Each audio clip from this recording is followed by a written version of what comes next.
Hey everybody, welcome to Vintage Variety. Today I'm going to be showing you guys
Here I have a couple of vintage Disney purses.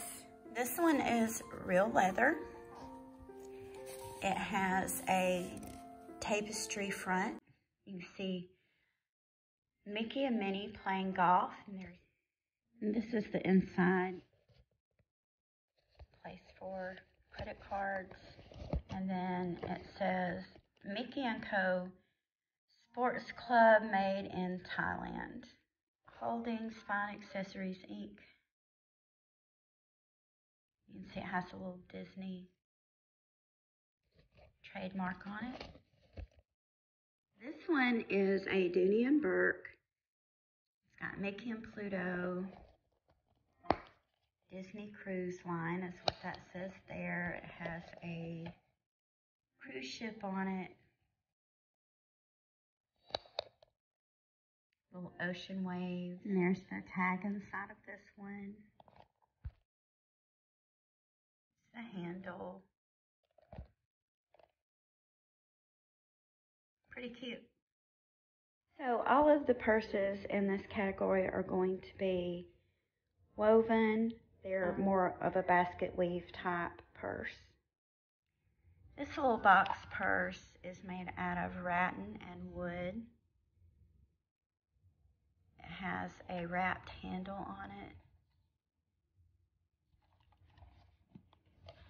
Not sure how vintage this is, but I liked it, so I added it to my collection. Then I have this little purse, and you can see it has like a basket weave,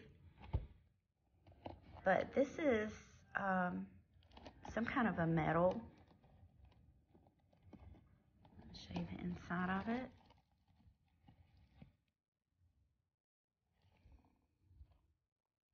There's the bottom.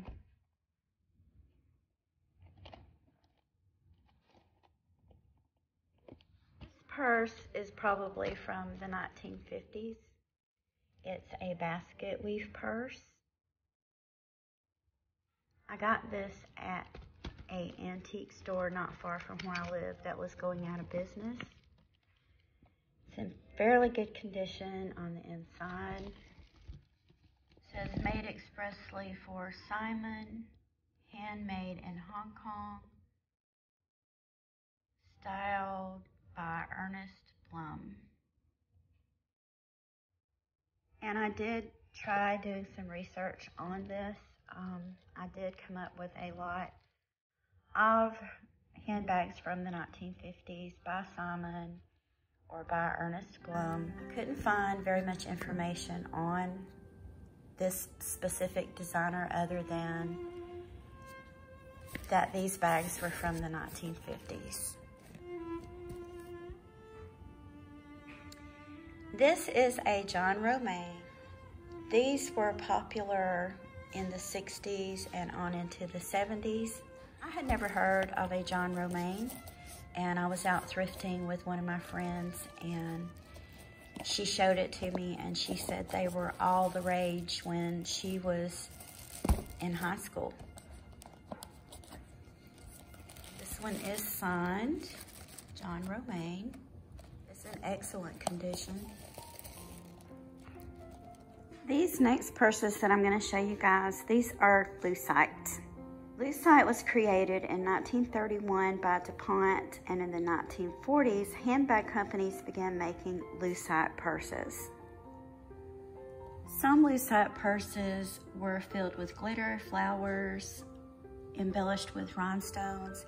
There's a little clasp. See the bottom of this one. Some of the purse makers during this time that these were popular adapted ivory carving techniques so that they could give the purses a three-dimensional look. I had read somewhere while researching purses that the clear see-through purses were kind of groundbreaking for their time, because the contents of a purse, if you carried one of these, really weren't private, because you could see right through it. And this is the inside of this purse.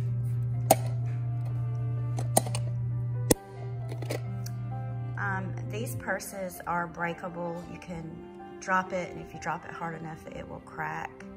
Here's another little Bleusite purse. One has a monogram on it. There's the handle.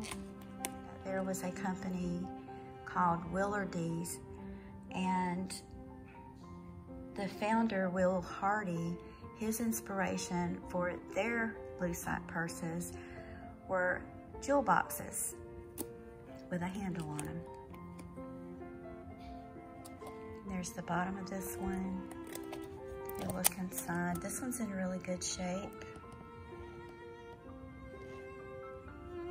This little Bleusite purse, it isn't in as good of shape as the other two I've already shown you. I mentioned before that they can crack. This is a crack in this one. Diamond patterned top. And this is kind of a faux tortoise shell look. It's the inside of this one. It's the hinges on the back. They're also made of Bleusite. and then it would have been carried like this. This purse has a Bleusite handle. It is a tapestry style purse. The inside of this one. And it has someone's monogram on it. This purse was a gift from a friend. These two purses have Bakelite handles.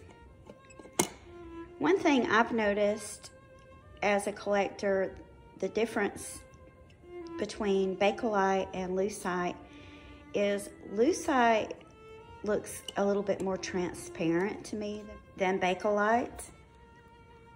See how transparent that looks compared to this? To me, Bakelite looks a lot more solid. And a really simple trick that I use to test for Bakelite is I'll take my finger and I'll just keep rubbing like this until it gets hot from the friction.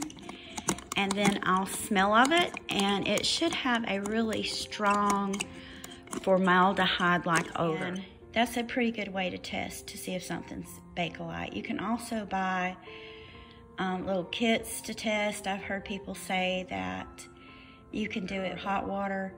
I would rather not do that. You can also use regular 409 on a cloth. There's a lot of different methods for testing. You can find those methods online. Bakelite was invented in 1907 by Leo Bakelite, and that's who it's named after. This little Bakelite handled purse. I believe this is probably from the 60s. I did find something similar online that was a wooden decoupage purse, and that's what this guy is. And another interesting thing I found online when I was doing my research is there was a designer called Charles S. Kahn, and he made the purses that had a very distinctive 3-ball clasp. So I kind of wonder if this could be one of his, or if maybe someone just copied him. That's what the inside looks like. It has a pretty interesting scene on the outside. Looks kind of like a colonial village. Little hinges. And there's the top. And this is a closer view of what the handle looks like on this purse. And then this little tapestry purse, it has a Bakelite frame. This is marbleized Bakelite, and it has the little lipstick closure. Here are a couple of more box purses from my collection. This one has a metal type handle. This is another little decoupage purse. It's a little box purse. This was a gift from a friend of mine. Let's look at the inside of this. It has a little mirror. It has all of this trim on it. It's just in very, very good condition. This one's made of wood and it's painted. This one has a mirror. This one is signed, so that kind of solves the mystery. It says, Enid Collins Original Box Bag by Collins of Texas. I don't think that the designer I mentioned, this Charles S. Kahn, was the only person that used these. There's the handle on this one. Here's a very 70s looking purse. The outside of this feels like velvet, and it has all of this little embroidery and a little bit of beadwork and some sequins. And then here's the inside of this one. It's not signed. A very neat little purse. Here's an old AGNER purse, and I remember growing up in the 80s, I really wanted one of these. These were all the rage in the 80s. They became popular actually in the 70s, and their popularity kind of lasted for quite a while. This one is leather. It has a wooden handle. I believe this one is more from the 70s than the 80s. You can see the signature on the inside. There's the horseshoe emblem with their name on it on the front. A friend also gave me this one. In fact, quite a few of my purses came from friends. Here's another AGNER purse. This one has a canvas body with a leather top and leather trim.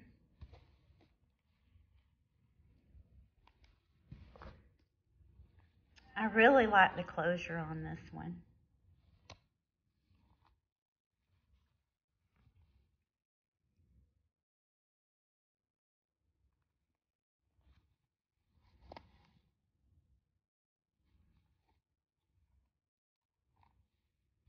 I want to thank you guys for taking the time out of your day to watch this video and to share some of my little treasures with me. If you haven't already, please like, subscribe, and hit the notification bell for more videos like this one. Again, thank you so much for watching, and I hope you have a lovely day.